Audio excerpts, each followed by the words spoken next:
ఆదరణకరమైన యేసయ్య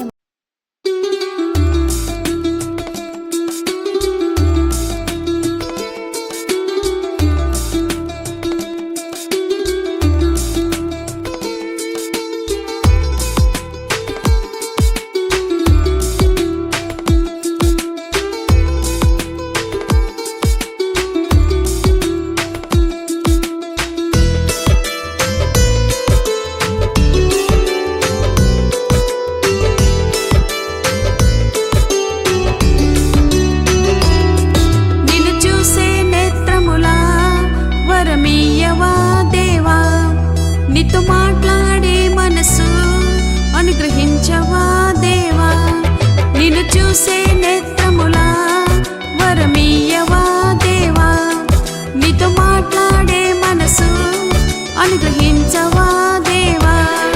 దేవా దేవా నా దేవుడవు నీవే, యేసు యేసు నా రక్షకుడవు నీవే. దేవా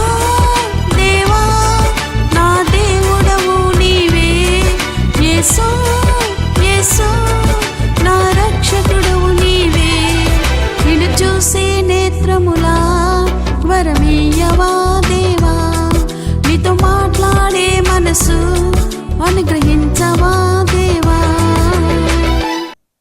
ప్రైజ్ ది లార్డ్. క్రీస్తునందు ప్రియులారా, మీకు ఈరోజు దినాన్ని దేవుని యొక్క వర్తమానాన్ని చూసుకుందాం ప్రియులారా. మరి చాలా మంది ఈరోజు చూస్తున్న పరిస్థితులను పెట్టి చూస్తే అనేక మంది మరణించే స్థితిలో ఉంటున్నారు పిల్లరా.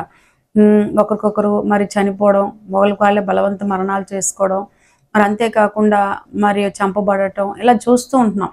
కానీ బైబిల్ ఏమని సెలవిస్తుందంటే, ప్రభువైన యేసుక్రీస్తు వారి యొక్క వాక్యం ఏమని సెలవిస్తుందనంటే, ఆయన మార్గాన్ని అనుసరించిన ప్రతి ఒక్కరికి చావు అనేది కాదు కానీ దీర్ఘాయుని దేవుడు మీకు కలుగు చేస్తాడని దేవుని లేఖనాలు సెలవిస్తున్నాయి. అంటే భౌతికంగా మీరు మరణించినప్పటికీ కూడా దీర్ఘాయుమంతులైనట్టుగా సదాకాలము దేవుడు మీకు తోడయండి, మీ చేతి పట్టుకొని నడిపించినట్టుగా దేవుడు దీర్ఘాయుని కలుగు చేస్తానని తన లేఖనాల ద్వారా సెలవిస్తున్నాడు. మరి బైబిల్లో చూసినట్లయితే సామెతలు 9వ అధ్యాయము 11వ వచనాన్ని మనం చూసినట్లయితే అక్కడ ఏముంటుందంటే, నా వలన నీకు దీర్ఘాయువు కలుగును, నీవు జీవించే సంవత్సరంలో అధికమగును అని బైబిల్ సెలవిస్తుంది.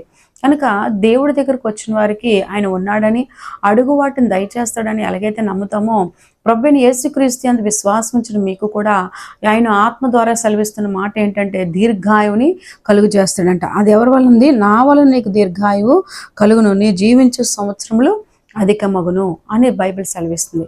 కనుక భౌతికంగా మరి ఆ యొక్క బీదలాజరు మనం చూసినట్లయితే, బీదలాజరు ప్రభువైన యేసుక్రీస్తు వారిని వెంబడిస్తూ ఆయన చెప్పిన మాటలు వింటూ చక్కగా ఆయన ఆత్మీయ జీవితాన్ని భద్రపరుచుకుంటూ కలిగినంత తృప్తిపడుతూ జీవిస్తున్న సమయంలో అనుకోకుండా మరణం ఆయన తటస్థించినప్పుడు, అక్కడ బైబిల్లో మనం చదివినట్లయితే ఆయన మరణించినప్పటికీ కూడా మళ్ళీ ఆయన తిరిగి అబ్రహాము రొమ్మున ఆనుకొని దేవుని స్తుతించినట్టుగా మనం బైబిల్లో చూస్తున్నాం పిల్లరా.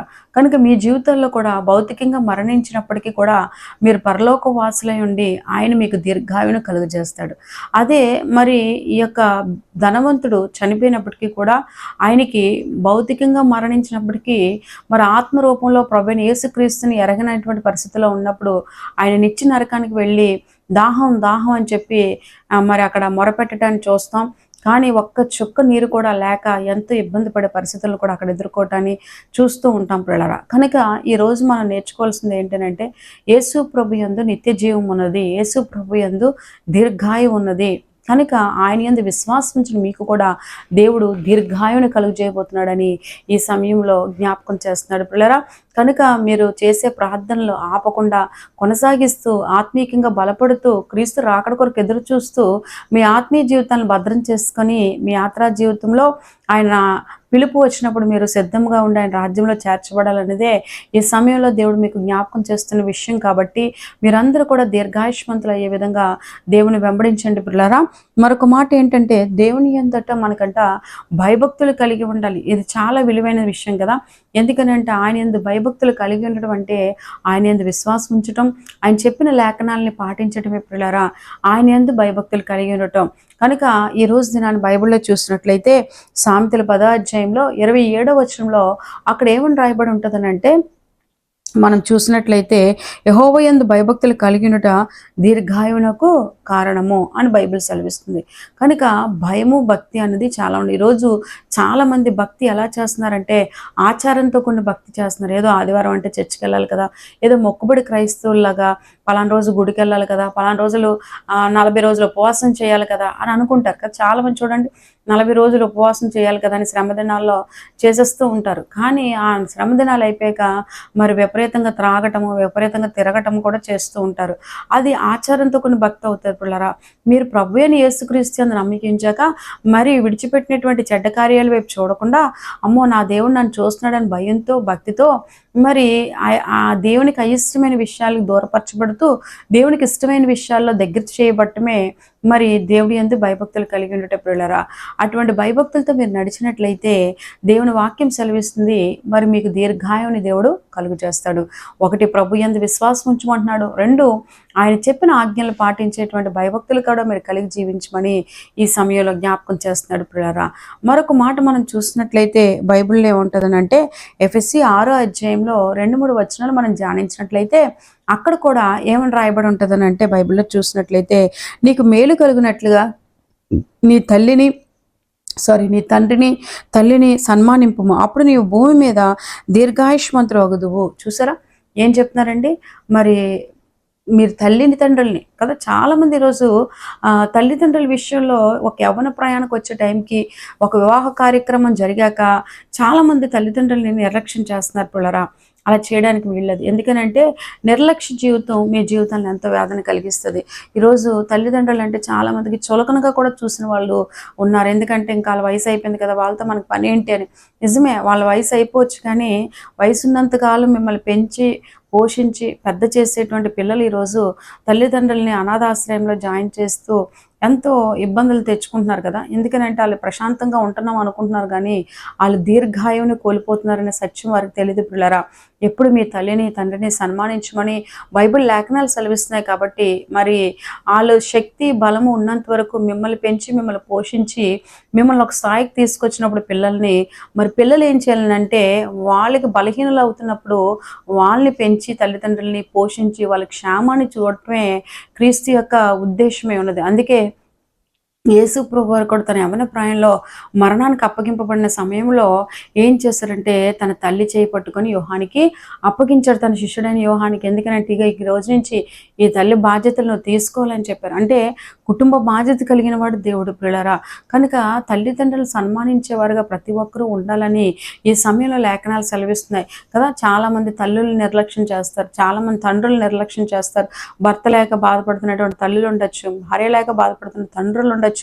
వీరిని ఎప్పుడు మనం నిర్లక్ష్యం చేయకూడదు. ఎందుకనంటే వారిని ఎంతో బాధ్యతాపూర్వకంగా మీరు చూసినప్పుడే. ఎందుకంటే వారిని మీరు సంపూర్ణంగా ప్రేమించలేనప్పుడు మరి దేవుణ్ణి మీరు ఎలా ప్రేమించగలరో ఒకసారి మీరు గమనించుకోండి.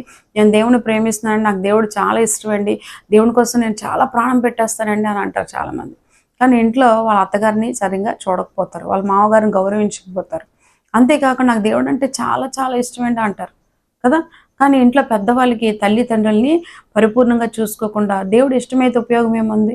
మీరు తల్లిదండ్రులనే జన్మనిచ్చిన తల్లిదండ్రులనే ప్రేమించలేనప్పుడు ఆత్మలో ఉన్న దేవుణ్ణి మీరు ప్రేమిస్తున్నారని చెప్పడం కూడా ఒక విధమైనటువంటి అబద్ధంతో కూడిందే పిల్లరా. కనుక తల్లిదండ్రులకు ఇచ్చేటువంటి రెస్పెక్ట్, తల్లిదండ్రులకు ఇచ్చే గౌరవము, తల్లిదండ్రులకు ఇచ్చేటువంటి విధేయతను చూపించే విధానము అన్నీ కూడా మీ దగ్గర ఉన్నప్పుడే మీరు దీర్ఘాయుష్మంతులు అవుతారు. కనుక మీరు నేర్చుకోవాల్సింది ఏంటంటే దేవుడు చెప్పిన మాట ప్రకారంగా తల్లిదండ్రులు మీరు సన్మానించేవారుగా ఉండాలని బైబిల్ లేఖనము సెలవిస్తుంది. అట్టి పరిస్థితుల్లో మీరు దీర్ఘాయువుని కలిగి ఉంటారు. వాళ్ళు అసలు ఆ యొక్క తల్లిదండ్రులు రోజు బాధపడితే పిల్లలకి ఎంతో విచారించవలసిన విషయం. పిల్లలు ఎంతో వేదన గుండా వెళ్ళే పరిస్థితులు కూడా వాళ్ళు చూస్తారు. ఎందుకంటే ఈరోజు వాళ్ళ తల్లిదండ్రులు అయిపోయారు, వృద్ధాప్యంలో ఆశ్రయంలో పెట్టారు, రేపు పొద్దున మీరు వృద్ధులు అవుతారు. మీరు వృద్ధులైనప్పుడు మీకు ఆ పరిస్థితి రాదా? ఎందుకనంటే ఏది విత్తితే ఆ పంటనే కోసుకుంటారని బైబిల్ సెలవిస్తుంది. కాబట్టి మనం తెలుసుకోవాల్సిన విషయం ఏంటంటే మన తల్లిదండ్రులు ఎవరైతే ఉన్నారో మీకు వారు నిర్లక్ష్యం చేయకుండా ప్రభు యందు విశ్వాసంతో వారిని మీరు జాగ్రత్తగా చూచుకుందరు గాక, అప్పుడు మీరు దీర్ఘాయువు పొందుతారని బైబిల్ లేఖనము సెలవిస్తుంది. మరొక మాట చూసినట్లయితే యోసేపు గురించి చూసినట్లయితే తన తండ్రిని దూరం చేసుకున్న యోసేపు తన అన్నదమ్ములు తన దగ్గరకు వచ్చినప్పుడు నీ తండ్రి ఉన్నారా తీసుకురండి అని చెప్పినప్పుడు ఆ తండ్రిని ఎంతో చక్కగా చూసుకున్నాడు అతను. కదా. అతనికి కావాల్సినవి భోజన వసతులు అన్నీ ఏర్పాటు చేసి వాళ్ళకి కావాల్సిన మంచిళ్ళన్నీ చూస్తూ చక్కగా తండ్రిని చూసుకుంటూ రాబట్టే యోసేపు జీవితం ఎంతగానో వర్ధిల్లింది ప్రియులారా.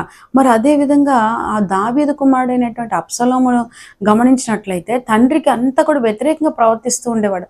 అసలు తండ్రి చెప్పింది ఏది కూడా చేయడానికి ఇష్టపడేవాడు కాదు కదా. అంత వ్యతిరేకం తండ్రి పాలన కావాలి అనేటువంటి స్వార్థపూర్వకంగా ఆ యొక్క తండ్రి విషయంలో ఉంటూ తండ్రితో ఉన్న అబ్షాలోముని ఆయన ఆ యొక్క తండ్రితో ఉన్నట్టు అహితోపేతుని ఆ అబ్షాలోము దగ్గర చేర్చుకొని తండ్రికి వారికి భేదాలు రేపి మరి ఎంతో భయంకరమైనటువంటి పరిస్థితులు గుండా వెళ్ళేవాడు. చివరికి ఏమైపోయిందంటే మరి తండ్రి ఉంటుండగానే తన కుమారుడైన అబ్షాలోము తండ్రికి వ్యతిరేకంగా ప్రవర్తించి చనిపోయిన పరిస్థితులు కూడా మనం చూస్తున్నాం పిల్లరా. కనుక బైబిల్ లేఖనాలు ఏమైనా సెలవిస్తున్నాయంటే ఖచ్చితంగా మీరు వాక్యానుసారంగా జీవితాన్ని జీవించాలంటే మీ తల్లిదండ్రులు మీరు సన్మానించేవారుగా ఉండాలని ఈ సమయంలో మీకు నేను జ్ఞాపకం చేస్తున్నాను పిల్లరా.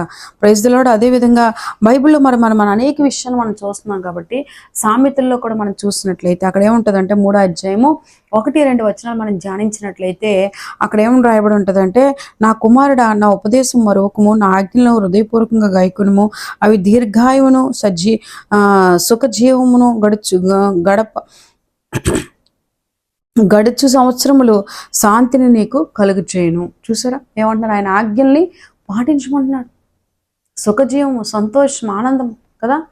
ఈరోజు మరి తల్లిదండ్రుల మాట చాలామంది నిర్లక్ష్యం చేస్తున్నారు కదా. ప్రభువుని తెలుసుకున్న కుమారులు కుమార్తెలు వారి ఇంట్లో తల్లిదండ్రులు ప్రార్థనకి రండి, మోకరించండి, ప్రార్థించండి, బైబిల్ చదవండి అని చెప్తే వాళ్ళని చాలా వ్యతిరేకించి వెర్రి వాళ్ళ పిచ్చి వాళ్ళ చూస్తూ, మా అమ్మకి ఎప్పుడు దేవుడు పిచ్చేనా, మా నాన్నగారికి ఎప్పుడు ఆ దేవుడు ఆలోచనలేనా, మాకు ఇంక సుఖ సంతోషాలు లేవా, ఆనందంగా తిరగాలి కదా అనుకొని వెళ్ళిపోయినటువంటి యవనస్తుల్ని అనేక మందిని ఈ రోజు దినాన్ని మనం చూడగలుగుతున్నాం పిల్లరా. కనుక గమనించుకోండి, దేవుడు మాటని పాటించాలి. మనం ఆయన ఆజ్ఞలు వినాలి. ఆయన ఏం చెప్తున్నారో ఖాళీ టైం చూసుకొని ఖాళీ సమకూర్చుకొని బైబిల్ చదవాలి. ఆయన చెప్పిన మాటలను ధ్యానించాలి. ఎందుకనంటే మనం బైబిల్లో చూసినట్లయితే ఎవరి గురించి మనం చెప్పగలమని అంటే, మరి ఆయన లేఖనాల్లో తప్పిపోయిన కుమారుడిని చూసినట్లయితే తండ్రిని అగౌరవంగా మాట్లాడుతూ బయట స్నేహితుల మాట నమ్మి తండ్రి మాటకు విధేయత చూపించకుండా తండ్రిని తిరస్కరించి తన జీవితంలో తన కలిగింది పట్టుకొని వెళ్ళిపోయాడు పిల్లరా. వెళ్ళిపోయినప్పుడు తన జీవితం ఏమైపోయిందంటే ఒక అనాది పరిస్థితి ఏర్పడ్డది, ఆహారం లేని పరిస్థితి ఏర్పడ్డది, ఇంట్లో సమస్యలు వచ్చే పరిస్థితి ఏర్పడ్డది. అలా వచ్చినప్పుడు తను ఎంతగానో వేదనకి గురైపోయాడు పిల్లరా. చివరికి ఎవరి దగ్గరికి వచ్చాడు? తండ్రి దగ్గరికి వచ్చాడు. ఈరోజు మీ తల్లిదండ్రుల మాట వింటున్నారా? తల్లిదండ్రుల మాట వినలేని మీరు దేవుడి మాట ఎలా వినగలరు? ఆలోచించండి. కనుక గమనించుకున్నట్లయితే మరి దేవుడు ఆత్మ ద్వారా నడిపింపబడుతున్నటువంటి తల్లిదండ్రుల మాట విని ఆత్మలో ఎదిగి లోకానికి వేరే జీవించి మరి దేవుడు ఆజ్ఞలు కూడా మీరు పాటించాలని బైబిల్ సెలవిస్తుంది పిల్లరా కదా. ఆయన ఆజ్ఞల్లో ముందు నీ దేవుణ్ణి ప్రేమించమంటున్నాడు, తర్వాత నిన్ను వల్ల నీ పొరుగు వారిని ప్రేమించమని చెప్తున్నాడు. కనుక ఆయన ఆజ్ఞలు మీరు పాటించదురుగాక, ఆయన వాక్యానుసరమైన జీవితాన్ని మీరు జీవించదుగాక. బైబిల్లో మరొక చూసినట్లయితే దేవుడిచ్చిన ఆజ్ఞల్లో మరి 1 రాజుల 3వ అధ్యాయము 14వ వచనం, మరియు నీ తండ్రి అయిన దావీదు నా మార్గములన్నిటిలో నడిచి నా కట్టడాలను నేను నియమించిన ధర్మం అంతటిని గైకొన్నట్లు నీవును అక్కడ ఏమంటదంటే వాటిని గైకొని ఎడల నిన్ను దీర్ఘాయుష్మంతుడిగా చేసేదనని చూసినట్లు అక్కడ మన బైబిల్లో చూస్తాం. ఎవరి గురించి మాటలు చెప్తున్నారు? సొలొమోను గురించి. సొలొమోను దావీదు యొక్క మార్గాలను అనుసరించి నడిచినట్లయితే సొలొమోను దేవుడు ఆశీర్వదిస్తానని, మరి ఉన్నతమైన స్థానాన్ని దేవుడు ఇస్తానని తన వాక్యం ద్వారా సెలవిస్తున్నారు. ఎందుకంటే దావీదు తన తండ్రి అయిన దావీదు కూడా అలాగే ఆ యొక్క దేవుని ఆజ్ఞలు పాటించే ఆ స్థాయిలో ఉన్నాడు. కాబట్టి నీవు కూడా ఆ స్థాయిలో ఉండాలంటే మరి దేవుని ఆజ్ఞలు మీరు పాటించాలి అని బైబిల్ సెలవిస్తుంది. మరి సొలొమోను దేవుని ఆజ్ఞలు పాటించినంత కాలము కూడా ఎంతో ఉన్నతమైన స్థాయిలో ఉన్నట్టుగా మన బైబిల్లో చూస్తున్నాం పిల్లలు. అలాగే దుర్లాభాన్ని కూడా మనం ఏం చేయాలంటే ద్వేషించేవారుగా ఉండాలి కదా. రోజు చాలామంది మరి భయంకరమైన పరిస్థితులను ఎదుర్కొంటున్నారు. అంటే చెడుని ఎక్కువగా స్వీకరిస్తున్నారు, మంచిని ఎక్కువగా త్రోసిపుచ్చుతున్నారు.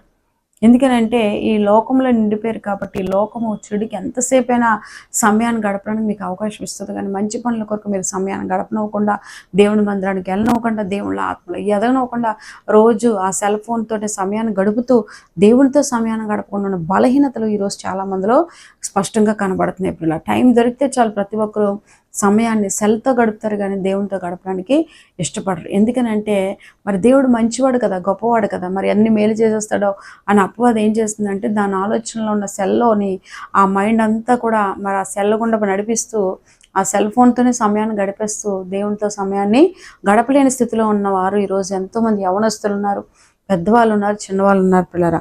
అందుకే బైబిల్ ఏమని చెప్తుందనంటే మరి సామెతలు 28:16 కూడా దుర్లోభం ద్వేషించేవాడు దీర్ఘాయుష్మంతుడగును. ఏం ద్వేషించాలంటే అండి, దుర్లభం అనేది మనలో ఉండకుండా వ్యక్తిగతంగా మనం జాగ్రత్త పడదుము గాక. అయితే ద్వితీయోపదేశకాండం 4:40 కూడా ఒక మాట రాయబడి ఉంది. ఏమని ఉందనంటే మరి అక్కడ మరియు నీకును నీ తరువాత నీ సంతానపు వారికి క్షేమము కలుగుటకై నీ దేవుడైన యెహోవా సదాకాలము నీకిచ్చిన దేశంలో నీవు దీర్ఘాయుష్మంతుడగునట్లు నేడు నేను నీ ఆజ్ఞాపించు ఆయన కట్టడాలను ఆజ్ఞలు నీవు గైకొన వలెను. చూసారా, ఇక్కడ కూడా ఏమని చెప్తున్నారండి, ఆజ్ఞలు గైకొనాలి, కట్టడాలను. అప్పుడు ఏమవుతుందంటే దేవుడు మనకున్న బంధకాల నుంచి సంపూర్ణమైన విడుదలిస్తాడు అని బైబిల్ వాక్యం సెలవిస్తుంది.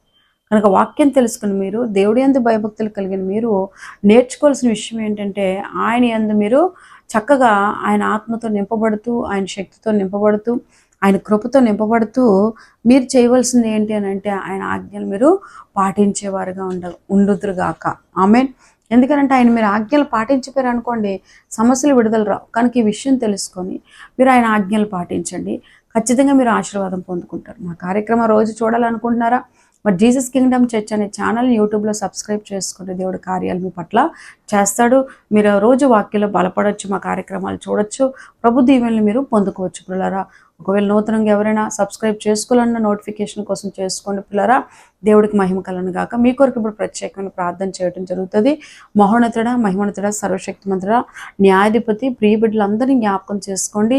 మరి దీర్ఘాయువును కలిగి జీవించేటట్టుగా ప్రభా, దీర్ఘాయుష్మంతులగినట్టుగా నిన్ను వెంబడించి నీ ఆజ్ఞలు పాటిస్తూ తల్లిదండ్రులను సన్మానిస్తూ వాక్యానుసారమైన జీవితాన్ని జీవిస్తూ ముందుకు నడిచి మరి నీ దయ పొందుకునే వారిలో ఒకరుగా ఉండి దీర్ఘాయుష్మంతులగినట్టుగా భూమి మీద భౌతికంగా మరణించినప్పటికీ ఆత్మీయంగా వారి యొక్క పరిస్థితులన్నీ కూడా అక్కడ చేర్చబడినట్టుగా నిండిగా మెండుగా దీవించి ఆశీర్వదించమని ఎంతమంది అయితే వాక్యంలో ఏకీభిస్తున్నారు వారి సమస్యలను యేసుక్రీస్తు నామములో తీర్చండి ప్రభా. ఎవరికైతే చెస్ట్ పెయిన్ ఉందో సంపూర్ణ స్వస్థతను దయచండి. ఎవరికైతే ఇంకా అనారోగ్యాలు ఉన్నాయో వాళ్ళు ముట్టుకొని హీల్ చేయండి ప్రభా. ఆ విధంగా పేరు అందరిని దీవించి ఆశీర్వదించి సకల మహిమ ఘనత ప్రభావాలు మీరు పొందుకోమని యేసుక్రీస్తు నామములో అడిగి వేడుకొని ప్రార్థిస్తున్నాం తండ్రి, ఆమేన్. పిల్లరా, మరి దేవుడికి మహిమ కలుగును గాక. ప్రతి ఒక్క ప్రజెంట్ మన యొక్క కార్యక్రమం, టీవీ కార్యక్రమం బుధవారాలు ఉదయం వచ్చేది 6:30కి, కానీ ఇప్పుడు మరి సాయంత్రం 4:30కి ఇస్తున్నారు బుధవారం పూట. మరి టీవీ కార్యక్రమంలో మేము నడిపిస్తున్నాం అంటే ఎంతో ఆర్థికంగా ఇబ్బంది పడుతున్నాం, కానీ మా ఆశ ఏదో రకంగా దేవుడి కార్యం జరగాలి, కార్యక్రమాన్ని నడిపించాలని ఆశపడుతున్నాం. ఒకవేళ మీకు దేవుడు ప్రేరేపించినట్లయితే దేవుడు మిమ్మల్ని దీవించును గాక. అలాగే మరొక ఈ కార్యక్రమానికి ప్రోత్సహించి ముందుకు పంపించిన కుటుంబం ఉన్నారు ఈరోజు ఈ వారంలో. మరి ఆ కుటుంబానికి దేవుడు చక్కటి మగబిడ్డనిచ్చారు. మరి ఆ కుటుంబాన్ని కూడా దేవుడు దీవించాలని మరొక చిన్న ప్రార్థన చేయడం జరుగుతుంది పిల్లరా. మహోన్నతుడా నీకు వందనాలు. కార్యక్రమాన్ని ప్రోత్సహించడానికి ఏ కుటుంబం అయితే ఇచ్చారో ప్రభా నాయన తండ్రి, ఆ యొక్క కుటుంబాన్ని నిండారాలుగా సాగర్ గారు తన బిడ్డ తన భార్యని గారిని దీవించి ఆశీర్వదించండి. వాళ్ళ అత్తగారి కుటుంబాన్ని దీవించండి. వాళ్ళ బామ్మర్ది గారికి అయ్యా ఘనమైన వివాహం జరిగించండి. అదేవిధంగా వాళ్ళ యొక్క ప్రభా తల్లిగారు సాగర్ గారు తల్లిగారి కుటుంబాన్ని కూడా దీవించమని, తల్లిదండ్రులకు ఆయుష్ ఆరోగ్యం అని, పుట్టిన బిడ్డకి తన భార్యకి తన బిడ్డకి తన కుమార్తెకి సంపూర్ణమైన ఆరోగ్యాలు ఇచ్చి నడిపించి సకల మహిమ ఘనత ప్రభావాలు మీరు మాత్రమే పొందుకోమని యేసుక్రీస్తు నామంలో అడిగి వేడుకొని ప్రార్థిస్తున్నాం తండ్రి, amen. May God bless you ప్రియులారా. దేవుడు మిమ్మల్ని దీవించును గాక.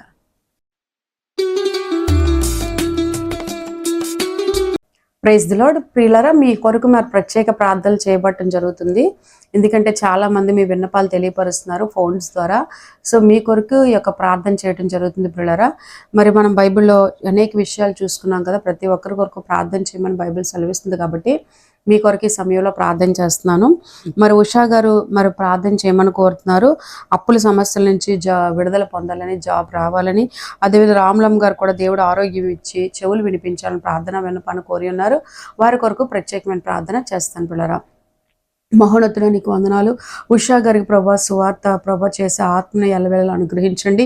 అటు విధంగానే జాబ్ వచ్చేటట్టుగా సహాయం చేయండి ప్రభా. అద్భుతం చేయండి ప్రభా. నీకు వందనాలు. అప్పుల సమస్యల నుంచి విడుదల చేయండి ప్రభా. నీకు వందనాలు చెల్లించుకుంటున్నాను. అటు విధంగా ఇదిగో ప్రభా యేసు నామంలో ప్రార్థన చేస్తున్నాను ప్రభా. మిరాకల్స్ చేసిన దేవుడు రాములమ్మ గారు కూడా చెవులు వినిపించినట్టుగా సహాయం చేయండి. సంపూర్ణమైన ఆరోగ్యం దయచేయండి. దేవా నీకు వందనాలు ప్రభా. ప్రతి ఒక్కరిని ముట్టుకొని స్వస్థపరిచే దేవుడు ప్రభా. అద్భుతమైన స్వస్థత కలిగించమని యేసయ్య నామములో అడుగుచున్నాం తండ్రి. ఆమెన్. మరి ప్రియులారా మీ కొరకు అలాగే ప్రార్థన చేశాను. దేవుడు స్వస్థత కార్యం చేస్తారు. నిరీక్షణ కలిగి ఉండండి. మంచి జాబ్ మీకు దేవుడు ఇచ్చును గాక. అలాగే హేమలత గారు ప్రార్థనా విన్నపాన్ని కోరి ఉన్నారండి. మరి చెప్పులు మరి చెడుపులు చిల్లంగుల నుంచి విడుదల కావాలని, దేవుడు తోడుగా ఉండాలని, భర్త త్రాగు నుంచి విడుదల పొందాలని హేమలత గారు ప్రార్థనా విన్నపాన్ని కోరి ఉన్నారు. ఆమె కొరకు ప్రార్థన చేయడం జరుగుతుంది. అలాగే సుషాని కొరకు ప్రార్థన చేస్తామండి. మరి ఆవిడ విషయంలో మరి గారి క్యాన్సర్ స్వస్థత రావాలని చెప్పి సరస్వతి గారికి ప్రార్థన విన్నపాన్ని కోరి ఉన్నారు కాబట్టి ఆమె కొరకు కూడా ప్రార్థన చేయడం జరుగుతుంది పిల్లరా. మహోన్నతుడా నీకు వందనాలు తండ్రి. హేమలత గారి కొరకు ప్రార్థన చేస్తున్నాను ప్రభా. చేతబడు చెడుపు చిల్లంగ శక్తుల నుంచి విడుదల దయచేయండి. ముట్టుకొని స్వస్థపరచండి ప్రభా. అట్టి విధంగా భర్త త్రాగుడి నుంచి కూడా సంపూర్ణమైన విడుదల దయచేయండి. ఇగో ప్రభా యేసయ్య నాయన సుహాసిని గారు ప్రభా సరస్వతి గారి క్యాన్సర్ సమస్య ఉందని చెప్పి ప్రార్థన విన్నపాన్ని కోరి ఉన్నారు. యేసు నామములో ముట్టుకొని స్వస్థపరచండి, లేవనెత్తండి ప్రభా. అలాగే మేఘనా ప్రభా నాయన ఆమె తండ్రి మేఘనా గారు మరి తన భర్తకి చేతబడి చెడుపు చిల్లంగల నుంచి విడుదల చేసి సంపూర్ణ స్వస్థతని ఇచ్చిన ఆయన ఆ కుటుంబంలో కూడా నీ అద్భుతం చేసి ఆ విధంగా ఆ కుటుంబ సమస్యలన్నిటి నుంచి విడిపించి మీ సాక్షిగా కుమార్తెని నిలబెట్టుకోమని యేసు నామములో అడుగుతున్నాం తండ్రి. ఆమెన్. మరి దేవుడు అద్భుతమైన కార్యం చేశారండి. మీ పట్ల దేవుడు చేస్తాడు. దేవుడు స్వస్థత కార్యాలు చేస్తారు. ధైర్యంగా ఉండండి పిల్లరా. అలాగే మరి మరొక విన్నపాన్ని కోరి ఉన్నారు పిల్లరా. శాంతి గారు సాలిపేట నుంచి మరి త్రినాథరావు గారికి మార్పు రావాలని, త్రాగు నుంచి విడుదల, అప్పుల నుంచి విడుదల, దుర్గాప్రసాద్ గారికి జాబ్ రావాలని శాంతి గారు ప్రార్థన విన్నపాన్ని కోరి ఉన్నారు. ప్రార్థన చేస్తాను పిల్లరా. మహోన్నతుడా నీకు వందనాలు చెల్లించుకున్నాను ప్రభా. శాంతి గారు ప్రభా త్రినాథరావు గారికి సంపూర్ణమైనటువంటి మారుమనసు రక్షణ ఇవ్వండి. త్రాగు నుంచి విడుదల దయచేయండి ప్రభా. అప్పుల సమస్యల నుంచి విడుదల దయచేయండి. దుర్గాప్రసాద్ గారికి మంచి జాబ్ వచ్చి ప్రభా అయా ఆమె ప్రార్థనలు ఆమె సమస్యలు ఏమైతే చెప్పి ఉన్నారో అవన్నింటినీ మీరు ఆలకించి విడుదల చేయమని యేసుక్రీస్తు నామములో అడిగి వేడుకొని ప్రార్థిస్తున్నాం తండ్రి. ఆమెన్. సిస్టర్ గారు మీ పట్ల దేవుడు అద్భుతమైన కార్యం చేస్తారు. అలాగే లతాకర్ గారు కూడా ప్రార్థన విన్నపాన్ని కోరి ఉన్నారు. మరి సుహాసిని గారు కూడా మరి లోకంలో పడిపోకుండా దేవుని సన్నిధిలో బలంగా ఉండి జాబ్ ఉండి సమృద్ధిగా మరి అన్ని విషయాలు కూడా మరి సమస్యల నుంచి విడుదల పొంది మరి ఏదైతే లెఫ్ట్ హ్యాండ్ పెయిన్ వస్తుందో దాని నుంచి స్వస్థత కావాలని కోరి ఉన్నారు. లతా గారు కూడా ఆర్థిక ఇబ్బందుల నుంచి విడుదల, మరి పిల్లల చదువుల విజయము, ఇల్లు కట్టుకోవడానికి దేవుడు కృప చూపించాలని ప్రార్థన విన్నపాన్ని కోరి ఉన్నారండి. మీ కొరకు ఇప్పుడు ఈ సమయంలో ప్రత్యేకమైన ప్రార్థనలు చేయడం జరుగుతుంది. మహాపరిశుద్ర యేసయ్య నీకు వందనాలు చెల్లించుకున్నాను ప్రభా. అయ్యా సుహాసిని గారిని బట్టి స్తోత్రం చెల్లించుకుంటున్నాను. లోకంలో దుష్టుడు పడదోయకుండా ప్రభా చాలా ఆ చేతినొప్పి నుంచి సంపూర్ణమైన విడుదల దయచేసి ప్రభా, సమస్యల నుంచి విడుదల దయచేసి ప్రభా, జాబ్లు ఎప్పుడు కూడా హ్యాపీగా స్థిరంగా ఉన్నట్టుగా ప్రభా జ్ఞానం ఇచ్చి నడిపించండి ప్రభా. సమస్యలు, కుటుంబ ఆర్థిక సమస్యల నుంచి విడుదల దయచేయండి. లతా గారికి కూడా ఉన్న ఆర్థిక ఇబ్బందుల నుంచి విడుదల దయచేయండి. గొప్ప కార్యం వారి జీవితంలో జరిగించండి ప్రభా. ఇల్లు కట్టుకొని ప్రభా అయ్యా నాయన ఎటువంటి గొడవలు లేకుండా ప్రభా ప్రశాంతంగా ఇల్లు కట్టుకోవడానికి కృప దయచేయమని యేసు నామములో అడుగుతున్నాం తండ్రి. ఆమెన్. సిస్టర్ గారు మరి మీ పట్ల గొప్ప అద్భుతాలు దేవుడు చేయబోతున్నాడు.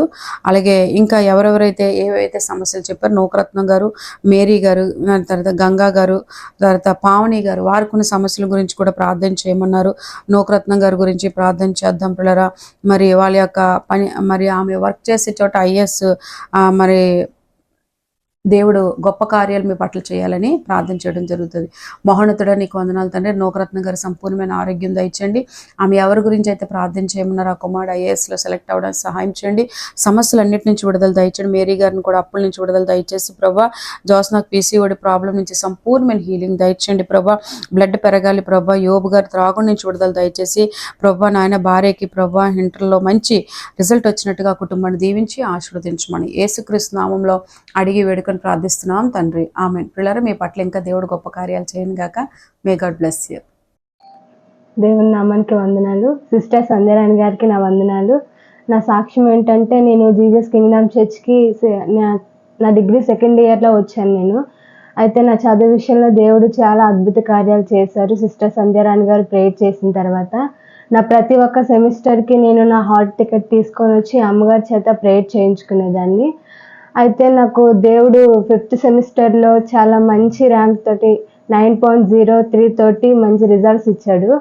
అలాగా 6th సెమిస్టర్లో సెమ్ ఉండదు అనమాట, లాంగ్ టర్మ్ ఇంటర్న్షిప్ ఉంటుంది. అయితే లాంగ్ టర్మ్ ఇంటర్న్షిప్లోన LMS పోర్టల్లో రిజిస్ట్రేషన్ అవ్వాలంటే మనము పాస్వర్డ్ అనేది పెట్టుకోవాలన్నమాట. ఆ పాస్వర్డ్ అనేది నేను మర్చిపోయాను అనమాట. ఏం చేయాలో తెలియలేదు. మా సార్కి అడిగితే ఏం చెప్పారంటే, నువ్వు LMS పోర్టల్లోన అప్లోడ్ అవ్వకపోతే నీ డిగ్రీ సర్టిఫికేట్ రాదమ్మా అని చెప్పారు. అయితే నేను ఒకటే ప్రార్థించుకున్నాను, అమ్మగారు చెప్పిన వాక్యాన్ని గుర్తెచ్చుకున్నాను. ఏం చేసినా సరే మన సమస్యకి సమాధానం ప్రార్థన అని అమ్మగారు వాక్యంలో చెప్పడం అనేది జరిగింది. అది గుర్తుపెట్టుకొని నేను కాలేజ్కి వెళ్ళే ముందు ప్రేయర్ చేసుకున్నాను. అలాగే అమ్మగారు సిస్టర్ సంధ్యారాణి గారికి కూడా ఫోన్ చేసి చెప్పి ప్రేయర్ చేయించుకున్నాను అనమాట. కాలేజ్కి వెళ్ళగానే ఎంతమందికి అడిగినా పాస్వర్డ్ ఏమైనా మీకు గుర్తుందా, తెలిస్తే చెప్పరా అని చాలామందికి అడిగాను. అన్నీ అప్లోడ్ చేయడం అనేది జరిగింది. దేవుడు నాకు లాస్ట్ సెమిస్టర్లోనే 9.60 తోటి మంచి రిజల్ట్స్ తోటి పాస్ చేయించాడు. మీరు కూడా జీసస్ కింగ్డమ్ చర్చ్కి వచ్చి దేవుని పొందుకోవాలని మనస్ఫూర్తిగా కోరుకుంటున్నాను. ఈ చిన్న సాక్ష్యం దేవుడు దీవించును గాక. 12-804 Gandhinagar, Thotagaruvu junction, Arilova, Visakhapatnam. Pin code number 530040. మా ఫోన్ నంబర్ 8374100480.